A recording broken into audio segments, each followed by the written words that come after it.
Okay, so I'm here with Gian Franco. Is that correct? Yeah, You Gian don't you Franco. don't have to look at the count. We can just talk. All right. Okay, so tell me Gian for short, hmm correct? Okay, so tell me what you're doing here, like how you're involved with the church, maybe how old you are, where you're at in school, that kind of stuff. Well, I'm 17 right now, and I'm just helping out in the church in every way I can. I help in the middle school youth group, high school youth group. I volunteer for ushering or Eucharistic ministry, and I'm just in trying to help the church in any way I can. Okay, so you're all over the place. Yeah. That's good. So what year in school are you, and what are your plans? Currently I'm a junior in high school. I go to Gateway Charter High School, and my plans are right after I graduate, go to like a like one of the decent universities, and study pre-law and political science from an undergraduate, and after that go into a good law school like Harvard or in Columbia and get my JD degree in law. Good. Those are good schools. They have relatively good reputations. Um, so give me an idea. So you want to go into law or politics. I don't know why you'd want to do that, but um, why is it important to be living your faith, or to have a good understanding of your faith, as you go forward in life? Like, how is that going to prepare you for anything? Well, for me, like faith is my guide, and like it's pretty much like led me to where I am today, and I'm willing, no, not willing. I know it's gonna guide me throughout the rest of my life, because like having an understanding of faith is like your foundation for your basis and principles, and that's why I want to get into law, because so far this country hasn't been under God lately, because that's kind of the opposite of what they're doing. Yeah, and give me an idea of ways that you see our country and, you know, at the national level being governed in a non-Christian way.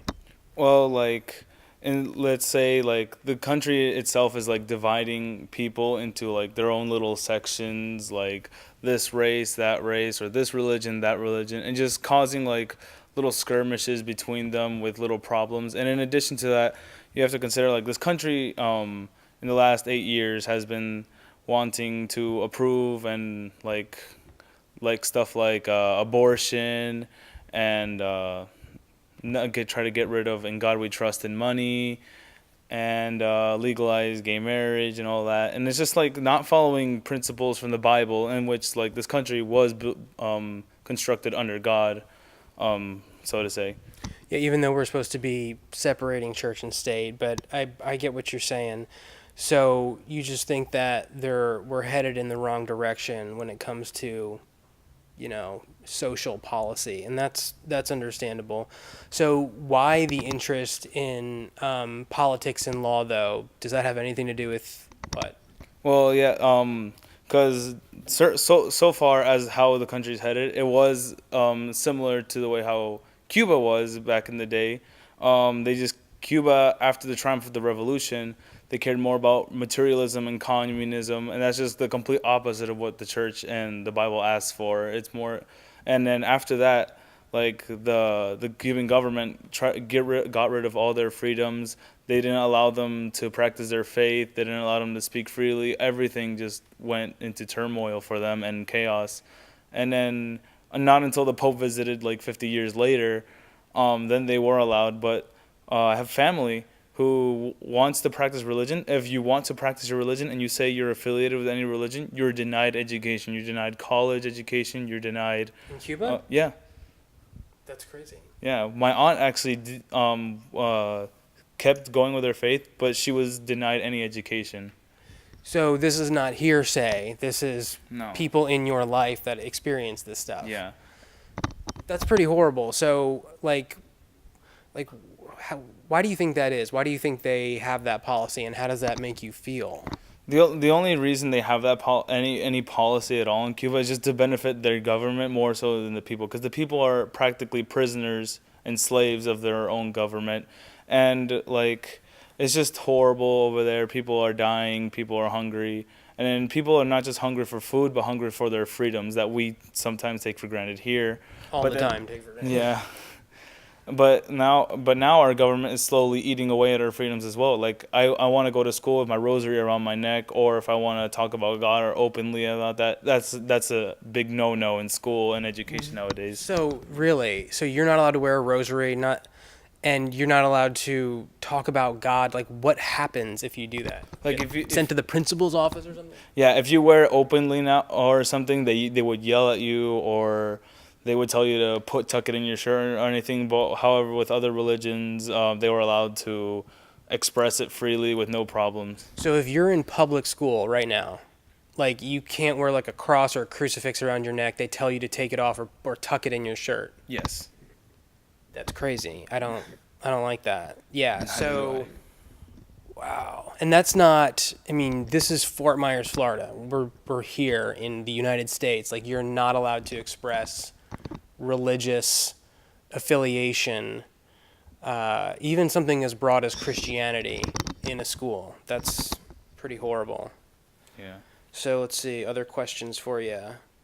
Um, so, like, do you have friends that you openly talk about this stuff and you're like, do you guys disagree or agree? Do you have friends that are like, yeah, that's a good idea. We should not be expressing any kind of, religious preference, or are your friends on the same page with you? Like, this is insane. This is repression. Well, yeah, there's some that feel like it's repression, and others just think like, no, let them do whatever they want. Like, let other religions express like, and don't, because they feel like it offends Yeah. other religions and all that. Because like they don't have the same beliefs. But like if this is a country where we have our First Amendment right to express our freedom of religion freely, it kind of denies that in a sort of sense. That's disturbing. So as far as your peers and whatnot, you know, millennials get a bad rap in the media. They just do, and every generation thinks the subsequent one are a bunch of lazy. You know what I mean? So, but what do you see? And the thing is, I know a lot of kids your age and younger people, and I don't see that at all. I think they're driven and responsible, and a lot of them are addicted to video games, but it's just how it is. Like we weren't back then. So what are some of the things you see in your peer group in your generation that you don't particularly care for? What I don't care for is how like people just don't really have that sense of faith in their lives. They feel like it's irrelevant. They feel like getting with the times is more important than anything the church has to offer. They feel like entertainment, science, and like actual what they feel like is fact, and what they see is what they believe, which is the complete opposite of what our faith is. What we believe doesn't need to be seen. Correct, correct. Yeah, I mean, I see that. But everyone, when you're young, everyone, especially if you're in a public school, you get indoctrinated by these people. So it's not like, not surprised at all by that. My questions keep going away. So, okay, so let's see here. What do you think? What do you think the hardest part? I mean, it's not easy to be a good person, let alone a Christian. We're all born with our deadly sins intact. That's the hardwiring. We're programmed with all those, greed and pride and whatnot. But what do you think the hardest part of living your faith is as a 17-year-old, 18-year-old kid in a capitalist consumer, marketing driven kind of culture? What do you think the hardest part is? Well, what I feel about the hardest part is like just the materialism that people just don't feel like the church has any relevance nowadays, and that like if you try to defend your point of view from the church's point of view, you kind of get dogpiled about all these other things by offenses or other cultures and all these other kind of things that just kind of don't want you to step out into the light anymore. Yeah, and that stuff's going to keep coming, but Yeah. ideally, you'll be prepared to meet those objections as you move through law school and course. college. And, you know, you're never going to, there are people that are just going to be locked in to their way of being. And the important thing is that, as Catholics, that we accept those people and love them as equals, even though Of our course. tendency is to not want to.